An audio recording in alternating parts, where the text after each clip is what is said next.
मी क्रीडांगण बोलतोय, मराठी निबंध।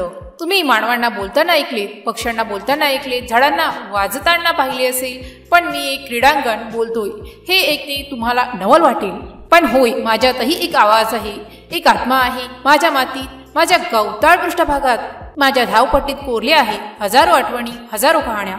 मी केवळ माती आणि गवताचा तुकडा नाही, तर तरुणाईच्या, उभेच्या, मैत्रीच्या बंधनाचा, हार जयांच्या भावनांचा एक सजीव साक्षीदार आहे। माझे अस्तित्व आणि माझी रचना एक विस्तीर्ण हिरवगार मैदान आहे। माझ्या कडेला एक लाल रंगाची धावपट्टी आहे, जी माझ्या भोवती एक सुंदर मंडळ रचते। माझ्या एका टोकाला फुटबॉलचे गोल पोस्ट उभे आहेत, तर दुसरीकडे क्रिकेटच्या गड्यांसाठी विकेट पडलेली असते। कोपऱ्यात कबड्डी, खो खो खेळणाऱ्यांचे तुकडे जमा होतात। माझ्या कडेला काही झुडपे आणि झाडे आहेत, ज्या खाली थकलेले खेळाडू विश्रांती घेतात आणि पाण्याच्या बाटलीचा घोट टाकतात। माझ्या बाजूलाच एक छोटेसे फळी आहे, जिथे शारीरिक शिक्षणाचे टीचर उभे राहून सूचना देतात। सकाळची गंमत, सुरुवातीचा आनंद, पहाटेच्या वेळी जेव्हा सूर्यप्रकाशाची पहिली किरणे माझ्यावर पडतात, तेव्हा माझी निवृत्ती संपते। पहिले येणारे माझे लहान मित्र, चिमण्या, गोऱ्या आणि मैना, ते माझ्या मऊ गवतावर उड्या मारतात आणि त्यांच्या गाण्याने माझे स्वागत करतात। नंतर सकाळच्या सावलीवर येणारे वृद्ध लोक, ते माझ्या धावपट्टीवर चालतात, योगासने करतात आणि त्यांच्या ओढ्यातून निघणाऱ्या हास्यरागाने माझे चैतन्य वाढवतात। दिवसभराचा हलगर्जी कोलाहल, सकाळ झाली की शाळेची वेळ होते, ही माझी सर्वात आवडती वेळ। शाळेची घंटा वाजताच मुलांचे झुंड माझ्यावर कोसळते। त्यांच्या एकत्रित आवाजाने, हास्याने आणि त्यांच्या पायाच्या आवाजाने मी थरथरतो।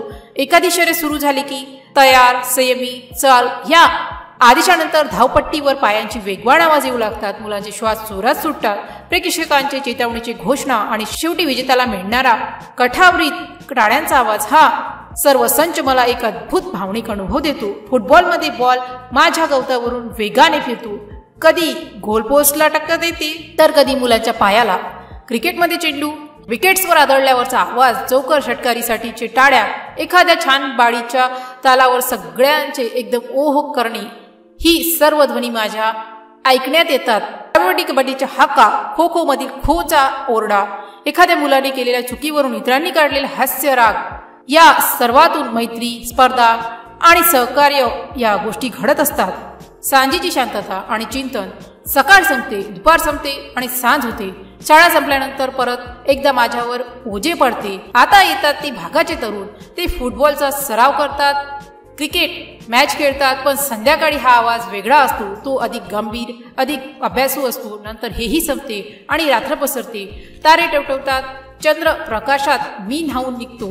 ही वेळ माझ्या चिंतनाची असते। मी दिवसभरातील सर्व घटना, भावना आणि आठवणी आपल्या साठवतो।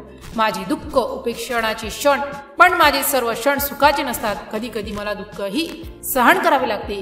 काही असंस्कृत लोक माझ्यावर प्लास्टिकच्या बाटला, चिप्सच्या पाकिटासारखा कचरा टाकून जातात, हे माझ्या सौंदर्यावर डाग आहे। खेळाडूंच्या पायांनी माझे गवत कोसळते, पावसाळ्यात माझी माती ओली होऊन चिखल होतो। मला स्वतःची अशी अवस्था बघून वाईट वाटते।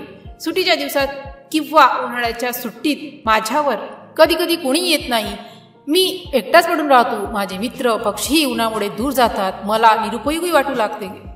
माझे आव्हान, मी सगळ्यांना एकच सांगू इच्छितो, मी तुमचा मित्र आहे। मी तुम्हाला आरोग्य, आनंद आणि एकत्रितता देतो। माझ्याकडे जगण्याची शिकवण आहे जगामध्ये। माझे आव्हान, मी सगळ्यांना एकच सांगू इच्छितो, मी तुमचा मित्र आहे। मी तुम्हाला आरोग्य, आनंद आणि एकत्रितता देतो। माझ्याकडे जगण्याची शिकवण आहे, ज्यामध्ये हार, जय, स्पर्धा, सहकार्य, आनंद, निराशा सर्व एकत्र येते। मला स्वच्छ ठेवा, माझ्यावर टाकलेला कचरा स्वतःच्या घरात टाकल्यासारखेच आहे। माझी काळजी घ्या, माझ्या गवताची, माझ्या धावपट्टीची देखभाल करा। मी केवळ एक जागा नाही, तर एक शिक्षण क्षेत्र आहे, जिथे मुलांना जीवनाचे पाठ शिकवले जातात, जिथे टीमवर्क, शिस्त, चिकाटी आणि खिलाडी मृत्यू यासारखे गुण शिकवले जातात। मी तुमचा बालपणाचा, तरुणाचा एक अविभाज्य भाग आहे। म्हणून पुन्हा एकदा तुमच्या पायात बूट बांधा, एक फुटबॉल घ्या किंवा एक धावपट्टीवर धावायला या।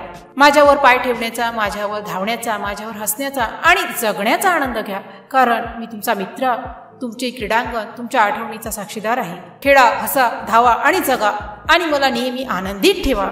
जर या पोस्टशी संबंधित काही गोंधळ असेल किंवा आपल्याला अशा कोणत्याही विषयाची माहिती हवी असेल, तर कृपया खालील दिलेल्या कमेंट बॉक्सद्वारे आपले प्रश्न आम्हाला विचारू शकता। या पोस्टशी संबंधित आणखीन काही प्रश्न असतील, आपण आम्हाला ते देखील सांगू शकता, की आम्ही त्या समस्या नक्कीच सोडवू।